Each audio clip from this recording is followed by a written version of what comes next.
Bonjour. Quelles nouveautés seront à l'honneur pour le deuxième salon Imagina?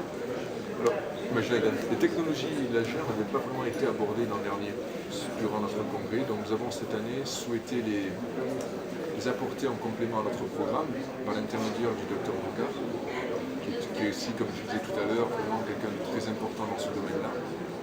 S'agissant des technologies 4K numériques, il est vrai qu'il y a une forte évolution de ces technologies dans le monde de la dentisterie. Donc il est important pour nous, organisateurs de ce salon, de pouvoir chaque année former, faire des ateliers autour de l'arrivée de ces nouvelles technologies dans le monde de la dentisterie. Le site est exceptionnel, mais pouvez-vous nous dire pourquoi avoir choisi la principauté de Monaco pour organiser le salon? Alors, le congrès Imagina Dental est une initiative de Monaco Mediax. Monaco Mediax, c'est la boîte que je dirige, qui organise pas moins de 8 événements dans l'année, dont 2 à l'étranger. Nous avons une forte expertise en matière d'organisation d'événements, et il me semble aujourd'hui qu'une manifestation telle qu'Imagina Dental, qui regroupe dentistes, orthodontistes, chirurgiens dentistes, prothésistes, a tout à fait sa place en principauté de Monaco, notamment pour son caractère international. Nous avons un aéroport international de Nice, à 20 minutes de Monaco. Monaco est considéré comme un pays international. Je pense que tous les éléments aujourd'hui sont réunis pour faire de cet événement un succès international. Quel retour avez-vous eu de la première édition du salon? La première édition, vous savez, quand on lance un congrès, la première édition est toujours très difficile. Il faut un début à tout. Donc il est certain que la première édition, on ne peut jamais considérer qu'une première édition est un succès. En revanche, nous devons pouvoir avoir l'expertise, se dire voilà, est-ce que le format de cet événement, le contenu de cet événement a un potentiel de développement? J'ai pris le risque l'an dernier, puisque j'ai voulu rééditer l'organisation de ce salon. Nous avons eu très simplement, je pense, je pourrais dire, par rapport à l'an dernier, on peut considérer que la deuxième édition est un succès. Parce qu'on avait fixé certains objectifs que nous avons atteints, notamment en termes de visiteurs, puisqu'on avait fixé comme objectif 200 participants, nous avons plus de 300. En termes d'exposants, il est certain que certains exposants que nous avons eu lors de la première édition n'avaient pas été convaincus compte tenu du peu de visiteurs que nous avons eu lors de la première édition. Certains nous ont fait confiance, sont revenus et on sait déjà qu'ils veulent revenir en 2014. Donc notre objectif pour 2014, c'est de faire revenir ce qui était en 2012, 2013 et d'avoir des nouveaux en 2014. Donc je peux aujourd'hui estimer que le potentiel de développement de cette manifestation est très important, comme je pense cette technologie l'est aujourd'hui. Les fabricants sont les mieux à même de présenter leurs nouveautés et la façon d'exploiter toutes les possibilités de leur système. Joue-t-il le jeu de la transmission lors du salon? Oui, nous avons mis en place un business model très efficace puisque nous avons en parallèle de notre hall d'exposition où les exposants peuvent faire la démo de leurs produits. Nous avons mis un programme de conférences de très haut niveau avec des intervenants de qualité et internationaux qui viennent des États-Unis, comme le Dr Gantz, le Dr Roca, comme je l'ai précisé auparavant, ou même des Turcs, qui va permettre à tous nos congressistes français, espagnols, venant du Maghreb, de pouvoir faire un état de l'art sur l'arrivée de ces nouvelles technologies, donc 4K numérique et laser, dans leur métier. Et en plus, on a permis aussi à certaines personnes qui le souhaitaient de bénéficier d'ateliers. Donc d'ateliers de formation justement sur ces nouvelles technologies 3D.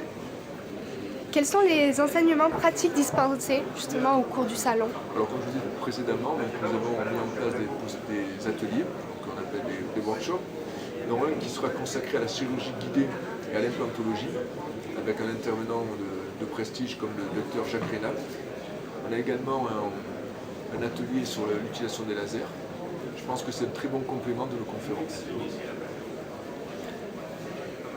Sur le programme, nous pouvons voir qu'il y a des sessions de démonstration.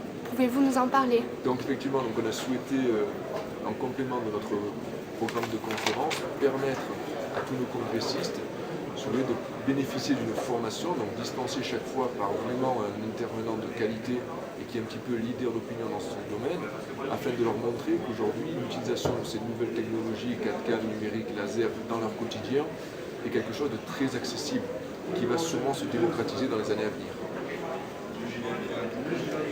Le recours à des technologies d'imagerie innovantes 3D permet des bouleversements dans la pratique qui a été enseignée à la fac. Peut-il remettre en cause la façon d'exercer au quotidien? Et existe-t-il un temps d'adaptation? Et si oui, comment le réduire? C'est un petit peu c'est l'objet même de notre congrès. Nous nous attacherons à apporter des réponses avec l'aide de nos intervenants. Aujourd'hui, il ne faut pas croire que l'arrivée de cette technologie, certes, va bouleverser peut-être le quotidien de ce métier, mais dans le bon sens du terme. Car elle va permettre, bien entendu, d'améliorer, comme je le disais lors de notre entretien, d'améliorer la qualité des soins, mais également le confort du patient. Et surtout de permettre d'avoir un lien continu entre le patient et le chirurgien tout au long de la pathologie. Investir dans du matériel de haute technologie représente un investissement coûteux et les praticiens trouvent parfois le ticket d'entrée trop élevé. Quel retour peuvent-ils espérer? Alors, écoutez, c'est une très bonne question. C'est vrai que ce matériel a un certain coût, ce qui est tout à fait normal. C'est un matériel pointu, donc on ne peut pas avoir la qualité se paye. En revanche, le retour sur investissement a été déjà démontré, il est très rapide. C'est pour la raison pour laquelle d'ailleurs nous avons mis en place notre rôle d'exposition. Bon, il y a bien entendu des vendeurs de ces technologies, mais également des établissements financiers qui démontrent qu'avec un crédit sur un certain nombre d'années, on peut rembourser le matériel et que ce matériel, bien que coûtant un certain prix, va être très rapidement amorti et surtout va permettre donc, à son utilisateur d'avoir des recettes, d'avoir des honoraires beaucoup plus importants et des recettes plus importantes. Donc un retour sur investissement avéré. Quel est le moment idéal, selon vous, pour investir dans une solution numérique 3D, dernier cri, lors de la première installation ou après quelques années d'exercice? Bon, écoutez, ces nouvelles technologies sont apparues dans ce métier il y a 2 ans, en gros, approximativement.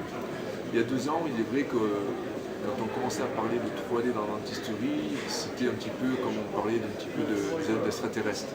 C'était pas vraiment... les gens ne comprenaient pas. Aujourd'hui, ce corps de métier commence à s'équiper de ces nouvelles technologies.